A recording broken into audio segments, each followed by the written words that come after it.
नमस्कार, मैं हूं कुमार अनिल।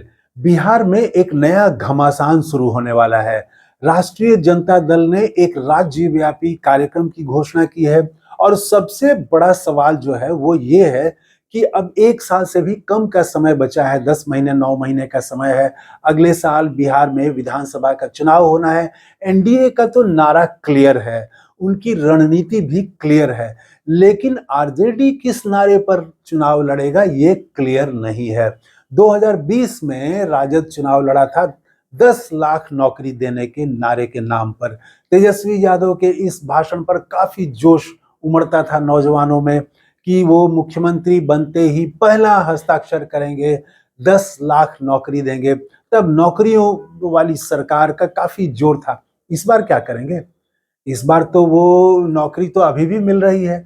तो इसी पर इस वीडियो में हम बात करेंगे कि क्या उन्होंने एनडीए का जो एक तो जंगल राज है और दूसरा उनका है आजकल नया एक नारा आया है बटेंगे तो कटेंगे, क्या तेजस्वी यादव ने इसकी काट खोज ली है? इस वीडियो में हम इसी पर बात करेंगे और वो पता चलता है कि हाँ, लगता है कि उन्होंने काट खोज ली है।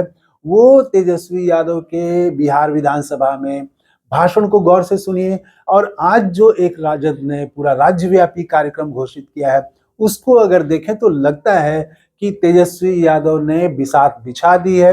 उन्होंने 2025 के लिए अपनी रणनीति और नारा तय कर लिया है। किस मुद्दे पर चुनाव लड़ेंगे हम अभी आते हैं, उसी पर बात करेंगे। उससे पहले हम जस्ट याद दिलाना चाहेंगे आपको कि 2015 का बिहार विधानसभा चुनाव आपको याद है? तो नहीं याद है तो मैं जस्ट थोड़ा-सा उसको 1 मिनट में याद दिला देता हूँ कि तब नीतीश कुमार और लालू यादव एक साथ थे और आरएसएस के प्रमुख ने एक बयान दिया था कि अगर भाजपा की सरकार बनती है तो आरक्षण की समीक्षा की जाएगी। बस इस बयान को ही लालू यादव और खास करके लालू यादव और नीतीश कुमार दोनों ने ही इसको बड़ा मुद्दा बना दिया था और आरक्षण के नाम पर सफाई देते देते पूरा चुनाव बीत गया। दूसरी तरफ प्रधानमंत्री थे, इधर लालू यादव और नीतीश कुमार थे और सामने प्रधानमंत्री नरेंद्र मोदी थे।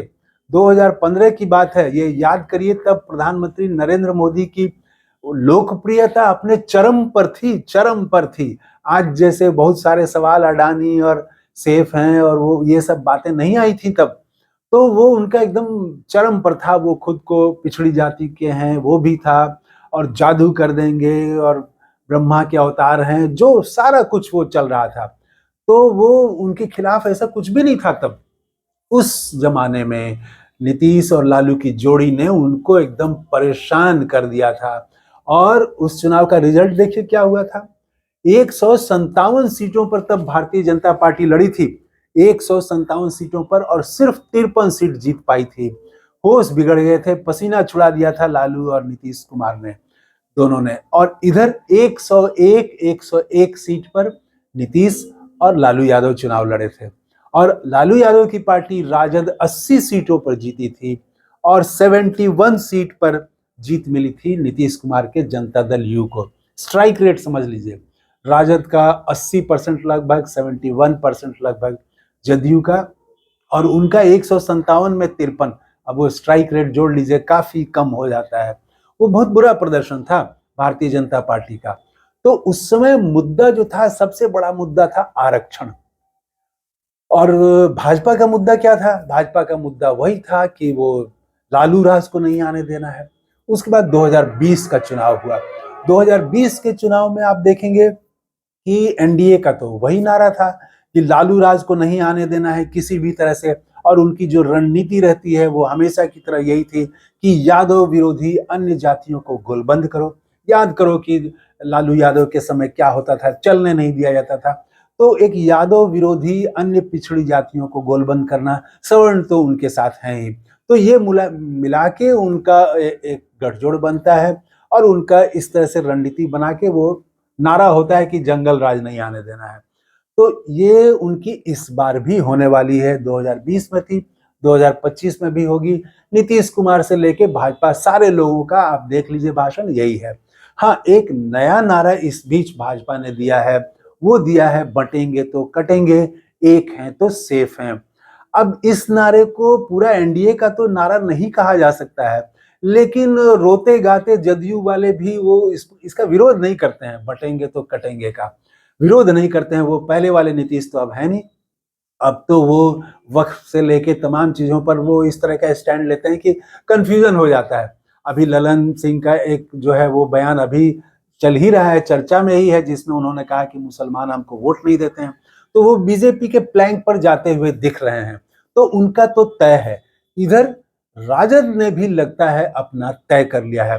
आप 2 दिनों का भाषण देखें, तेजस्वी यादव ने जो मीडिया से बात की है उसको देखें, तो सबसे ज्यादा जिस मुद्दे पर तेजस्वी यादव जोर दे रहे हैं वो ये दे रहे हैं कि हमारी 17 महीने की सरकार ने 49.5% आरक्षण को बढ़ा करके 65% आरक्षण किया था, और उस आरक्षण को कोर्ट के जरिए रोकवा दिया गया। और इसमें वो इशारे में भारतीय जनता पार्टी पर आरोप लगाते हैं कि वही लोग कोर्ट जा करके इसको रोक लगवाते हैं। सरकार ने भी उसकी ठीक से हाई कोर्ट में पैरवी नहीं की, हाई कोर्ट ने भी उस पर रोक लगा दी, और उसके बाद ये नवी अनुसूची में शामिल करने की मांग कर रहे हैं, उसमें शामिल नहीं कर रहे हैं। तो 65% आरक्षण हमने किया था, और वो 16% का नुकसान हो रहा है, पिछड़ों को नुकसान हो रहा है। पहले जो आरक्षण था उसको बढ़ा करके 20% अनुसूचित जाति के लिए किया गया था, 2% अनुसूचित जनजाति के लिए किया गया था, ईबीसी यानी अति पिछड़ा के लिए 25% और 18% किया गया था ओबीसी के लिए। ये बढ़ा करके किया गया था 65%। तो 65% आरक्षण ये एक बड़ा मुद्दा बनने जा रहा है, और 28 तारीख को, आज 27 है, कल ही, एक दिन के बाद ही राजद ने आज घोषणा कर दी है कि हम पूरे बिहार में हर जिले में 65% आरक्षण के लिए धरना और प्रदर्शन करेंगे।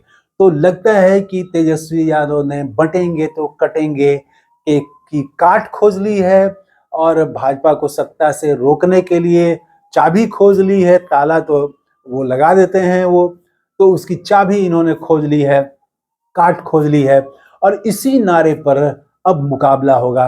होगा क्या इसका, ये महत्वपूर्ण बात है।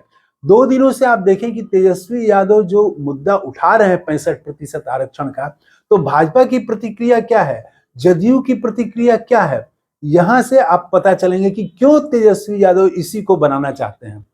ये जब सवाल 65% वाला उठा रहे हैं तेजस्वी यादव, तो भारतीय जनता पार्टी और जनता दल यू के नेता डिफेंसिव दिखाई दे रहे हैं। उनके पास जवाब नहीं है नवी अनुसूची में शामिल करने के लिए। वो कभी आश्वासन नहीं दे रहे हैं कि हमारी ही सरकार है, केंद्र में बड़े बड़े फैसले लिए जा रहे हैं और हम बात करेंगे प्रधानमंत्री मोदी से कि इसको नवी अनुसूची में शामिल किया जाए। ये आश्वासन बिहार के पिछड़ों को, दलितों को भाजपा और जदयू के नेता नहीं दे पा रहे हैं। यहां वो डिफेंसिव हो जा रहे हैं। तो तब तेजस्वी ने पकड़ ली कि यही वो मुद्दा है जिस पर हम पीछे धकेल सकते हैं। इससे पहले तेजस्वी ने कई चीजों को मुद्दा बनाने की कोशिश की। बिहार में लगातार एक के बाद एक पुल बहे, बरसात में आपको याद होगा, तब भ्रष्टाचार को बड़ा मुद्दा बनाने की कोशिश की तेजस्वी ने। अपराध की बहुत घटनाएं हुई, उसकी सूची जारी की तेजस्वी ने, महीनों बुलेटिन जारी किया, लेकिन अपराध भी उस तरह से बिहार में ऐसा कोई बड़ा मुद्दा नहीं बन पाया है। मुद्दा तो है, लेकिन वो केंद्रीय मुद्दा बन जाए चुनाव का, ऐसा नहीं लगा। और उसमें भाजपा और जदयू वाले भी जवाब देते रहे, काउंटर जवाब देते रहे।